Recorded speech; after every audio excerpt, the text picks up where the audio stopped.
ഇങ്ങനെ നമ്മൾ സലാത്ത് ചെല്ലുന്നത്, മുജാഹിദീങ്ങൾ എന്തിനാ സലാത്ത് ചെല്ലുന്നത്? മുഹമ്മദ് നബി അങ്ങ് രക്ഷപ്പെട്ടു പോട്ടെ എന്ന് വിചാരിച്ചിട്ട് പ്രാർത്ഥിക്കാണ്. ഓഹോ, മുജാഹിദീങ്ങളെ പ്രാർത്ഥന ഇല്ലെങ്കിൽ നബിന്റെ കാര്യം സങ്കടം തന്നെ കേട്ടോ. കേട്ടോളെ, ഞാൻ വായിച്ചു കേൾപ്പിച്ച സ്ക്രീനിൽ വെക്ക് പോലെ അൽമനാർ വായിച്ചു കേൾപ്പിച്ച മുജാഹിദിന്റെ പത്രം പറയുന്നു, റസൂലിന്റെ പരലോക രക്ഷയ്ക്ക് വേണ്ടിയാണ് അവിടുന്ന് പ്രാർത്ഥിക്കാൻ നമ്മോട് ആവശ്യപ്പെട്ടത്. എങ്ങനെ? റസൂലിന്റെ പരലോക രക്ഷയ്ക്ക് വേണ്ടിയാണ് അവിടുന്ന് പ്രാർത്ഥിക്കാൻ നമ്മോട് ആവശ്യപ്പെട്ടത്. ആരായി നമ്മള്? മുജാഹിദീങ്ങളോട് നബി പറഞ്ഞത് പരലോകത്ത് രക്ഷിക്കാൻ വേണ്ടി, രക്ഷ കിട്ടാൻ വേണ്ടി പ്രാർത്ഥിക്കണോന്ന് മുജാഹിദീങ്ങളോടെ. കാരണം ഉത്തരം കിട്ടുന്ന ഒരു കൂട്ടരല്ലേ ഇവര്. നബി ചോദിച്ചിട്ട് ഉത്തരം കിട്ടിയില്ലെങ്കിലോ? ഞാൻ കഴിഞ്ഞ പ്രസംഗത്തിൽ കാണിച്ചു. ഇടമുട്ടത്തുനിന്ന് മൗലവിനോട് നേർക്ക് നേരെ ചോദിച്ചു, അല്ലാഹുമ്മ ലാ തജ്അൽ ഖബ്രി വസനൻ യുബദ്. അതാണ് അല്ലാഹുമ്മ ലാ തജ്അൽ ഖബ്രി വസനൻ യുബദ്. അല്ലാഹുവേ, എന്റെ ഖബർ ആരാധിക്കപ്പെടുന്ന വിഗ്രഹമാക്കരുതേ എന്ന് മുഹമ്മദ് നബി പ്രാർത്ഥിച്ചു എന്ന് പറഞ്ഞു മൗലവി വാദപ്രവാദത്തിൽ. ഞാൻ ചോദിച്ചു, അതിന് അല്ലാഹുവിന്റെ റസൂൽ ഉത്തരം കിട്ടിയിട്ടുണ്ടോ ഇല്ലേ എന്ന്. കാരണം ഉത്തരം കിട്ടിയിട്ടുണ്ടെങ്കിൽ നിങ്ങളെ കണക്കിന് ജാറുണ്ടാക്കലും കുമ്പുണ്ടാക്കലും ഒക്കെ വിഗ്രഹാക്കലാണ്, കിടത്തിയ വിഗ്രഹം എന്നാണ് നിങ്ങൾ പറഞ്ഞത്. അങ്ങനെയാണെങ്കിൽ പിന്നെ റസൂലുള്ളാഹിക്ക് ഉത്തരം കിട്ടിയിട്ടുണ്ടെങ്കിൽ മദീനത്ത് ഇത്ര വലിയ കുമ്പയും ജാറും ഒക്കെ എങ്ങനെ വന്നു? നബിക്ക് ഉത്തരം കിട്ടിയിട്ടില്ലേ? ഇല്ലെങ്കിൽ പിന്നെ ദുആക്ക് ഉത്തരം കിട്ടൂ നിങ്ങൾ സാധനം പറയാറുണ്ടല്ലോ, പിന്നെ അതിനെന്ത് മേനെയാണ് എന്ന് ചോദിച്ചു. അവൻ മൗലവിന്റെ മിണ്ടിയില്ല, ഇടമുട്ടം മുട്ടി തന്നെ. അപ്പൊ അതുപോലെ മൗലവിമാരിപ്പം പറഞ്ഞു കേട്ടോ, നിങ്ങള് റസൂലിന്റെ പരലോക രക്ഷയ്ക്ക് വേണ്ടിയാണ്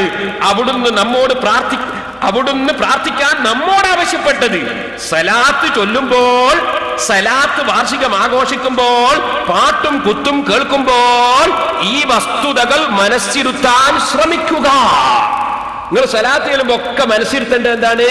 മുഹമ്മദ് നബിന്റെ രക്ഷക്കാണ് നമ്മളോട് പ്രാർത്ഥിക്കാൻ പറഞ്ഞത്. ഇതാണ് മുജാഹിദിന്റെ അൽമനാർ 1999 മാർച്ചിൽ എഴുതി വെച്ചത്.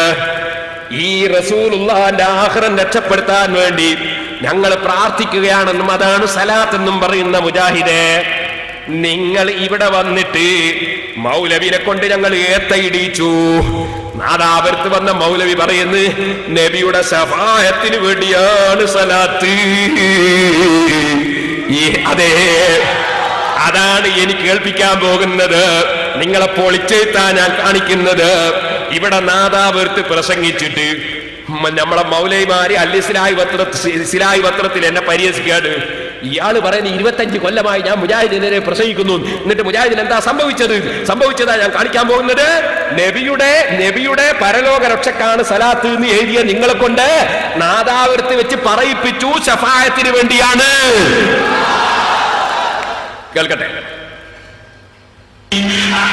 അവിടെ ഒരു കാര്യം, ഒരു മിനിറ്റ് ഒന്നുകൂടി നിങ്ങൾ ശരിക്കും ശ്രദ്ധിക്കണം. അയാൾ ആ കൂട്ടത്തിൽ പറയുന്നുണ്ട്, നബിക്ക് ആഖിറത്തിൽ വെച്ച് സമ്മതം കിട്ടും ഒരു ശഫാഅത്ത് ഉണ്ടാവും. ആ ശഫാഅത്ത് കിട്ടാനാണ്. എന്തിനാണെന്നറിയോ? ഇവിടുന്ന് റസൂലുള്ളാഹിക്ക് റെക്കമെൻഡ് ചെയ്യാനൊന്നും അധികാരമില്ല എന്ന് വരുത്തി തീർക്കാനാ. അത് നിങ്ങളെ ഇടയ്ക്ക് മനസ്സിലാക്കാൻ വേണ്ടിയാണെന്ന് ആദ്യം പറഞ്ഞതാ. വെച്ചോ,